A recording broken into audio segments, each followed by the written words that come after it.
જય શ્રી કૃષ્ણ. રાત્રે આકાશમાં ઉત્તર દિશામાં દેખાતા ધ્રુવ તારા વિશે તમને કહીશ. ગ્રંથિ, હા, ધ્રુવના પિતાનું નામ શું હતું? ઉત્તાનપાદ. ધ્રુવની માતાનું નામ? સુનીતિ. ધ્રુવની સાવકી માતાનું નામ? સુરુચિ. ધ્રુવના ભાઈનું નામ? ઉત્તમ. ધ્રુવ કોની ભક્તિ કરવા જંગલમાં ગયા હતા? ભગવાન વિષ્ણુની. ને ધ્રુવને જંગલમાં કયા ઋષિ માર્ગદર્શન આપવા મળ્યા હતા? નારાયણ. ધ્રુવે કયા મંત્રનો જાપ કર્યો હતો? ઓમ નમો ભગવતે વાસુદેવાય.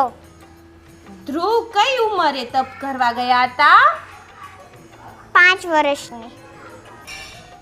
ભગવાન વિષ્ણુએ પ્રસન્ન થઈને ધ્રુવને કયું સ્થાન આપ્યું હતું? ધ્રુવ તારો.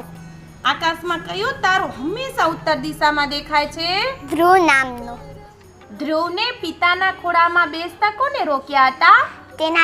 તેની સાવકી માતા સુરુચિએ. માતા સુનીતિએ ધ્રુવને દુઃખ દૂર કરવા માટે કયો ઉપાય બતાવ્યો હતો?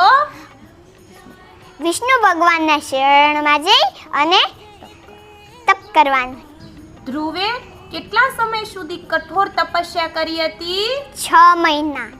કેવી રીતના કરી હતી? એક ભાગે ઊભા રહીને.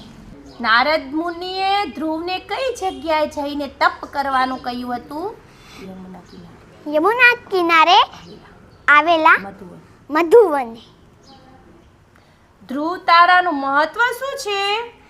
ધ્રુવ તારો આકાશમાં હંમેશા સ્થિર રહે છે અને દરિયામાં મુસાફરોને દિશા જાણવામાં મદદ કરે છે. જય શ્રી કૃષ્ણ. જો તમને મારો વિડીયો ગમ્યો હોય ને તો ચેનલમાં કોમેન્ટમાં રાધે રાધે જરૂર લખજો અને મારા ચેનલને લાઈક સબસ્ક્રાઈબ જરૂર કરજો. જય શ્રી કૃષ્ણ. રાધે રાધે.